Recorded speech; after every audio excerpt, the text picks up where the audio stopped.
Hello दोस्तों, स्वागत है आप सभी का इस वीडियो में। This video is part of a 10 minute day series. यहाँ पर हम JIB का IND-IFS मॉड्यूल है chapter 9 world trade organisation WTO इस टॉपिक पर डिस्कशन कर रहे हैं। How this topic is important from the exam point of view, what are the sub topics from where question is asked and how to prepare this, ये सब हम इस video में देखेंगे। साथ के साथ JIB एग्जाम के अच्छी अगर आपको प्रिपरेशन करनी है, you should have an idea of the previous year question, most important topics and MCQs, जिसका बढ़िया PDF डॉक्यूमेंट हमने बनाया है which you can download by clicking the link given in the description. तो WTO इससे related थोड़ा background हमने पिछले वीडियो में लिया था।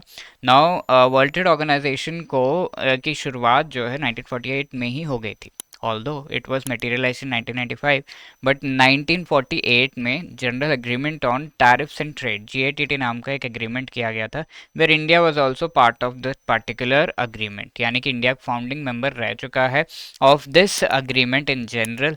ये एग्रीमेंट का मेन बेसिस था कि इंटरनेशनली जो ट्रेड किया जाता है उसमें बहुत सारे डिस्प्यूट्स आते हैं, तो इन डिस्प्यूट्स को रिजॉल्व करना बहुत ज़्यादा ज़रूरी है।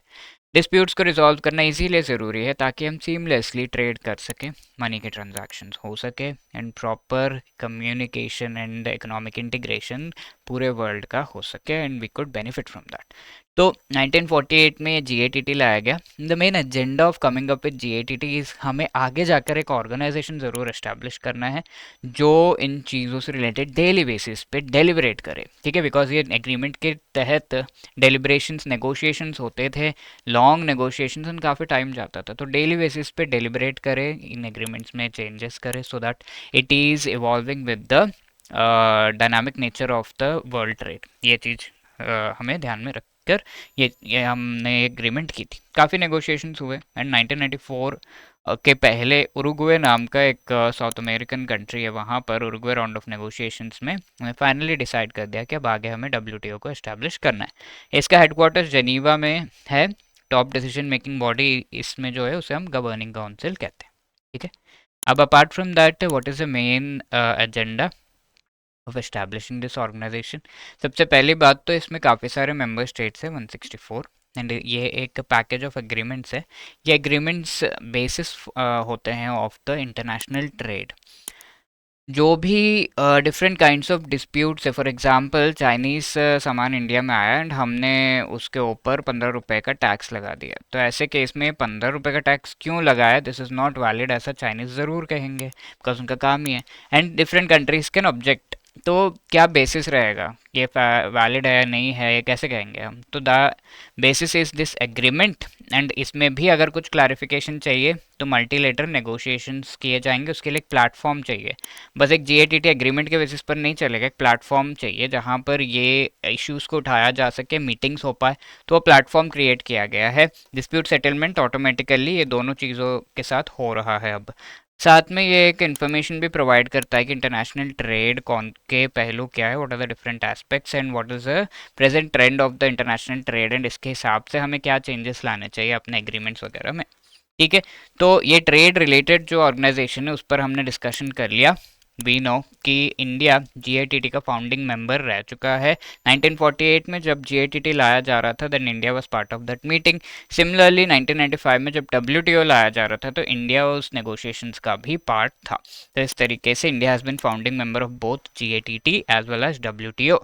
अब वेरियस एग्रीमेंट्स यहाँ पर किए गए हैं with respect to these organisation. सबसे पहला है reduction of tariff and non tariff barriers.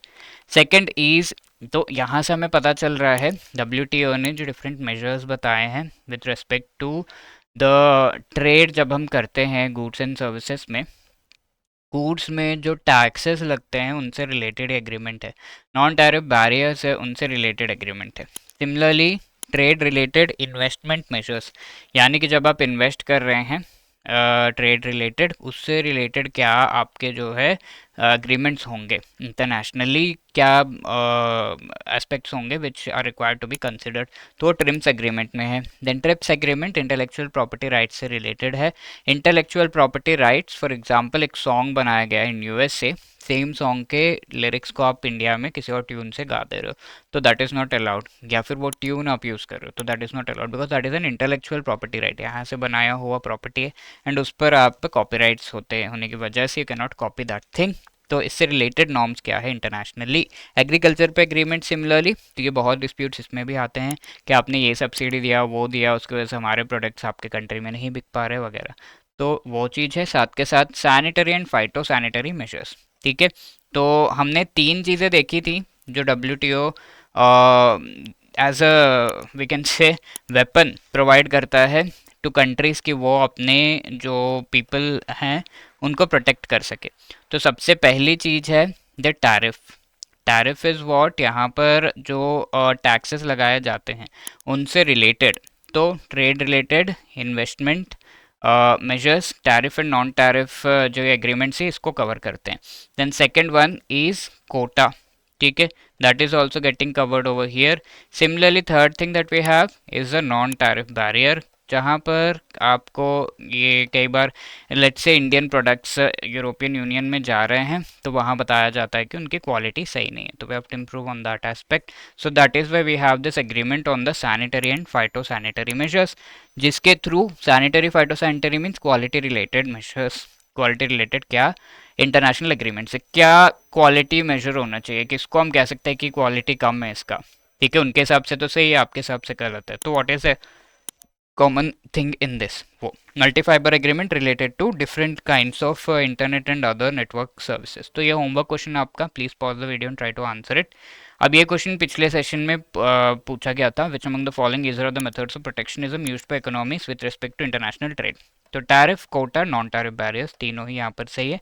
So all of the above, D will be the right answer. ठीक है, if you want to clear all the 4 components, all the 4 papers of JIB exam in one attempt and इससे रिलेटेड आपको guidance चाहिए, तो we have provided the master course जिसमें चारों components से रिलेटेड बहुत ही बढ़िया शॉर्ट रिकॉर्डेड वीडियोस आपको प्रोवाइड किए जा रहे हैं इन the form of concept classes, each and every chapter के short notes, chapter wise MCQs and full length mock test, and exam से पहले रिविजन करने के लिए लाइव क्लासेस के थ्रू मोस्ट इंपॉर्टेंट टॉपिक्स की रिविजन भी आपको प्रोवाइड की जा रही है। And along with this we have JIB 75 code, जिसके थ्रू आप 75% या उससे ज़्यादा का डिस्काउंट जो है पा सकते हैं। Our live crash courses are also running. The links are given in the description. वहाँ से आप ज्वाइन कर सकते हैं। Wishing you all the best. If you have any other queries, call us on this number or drop a mail at hello@edutab.co.in. Okay, wishing you all the best. Thank you so much.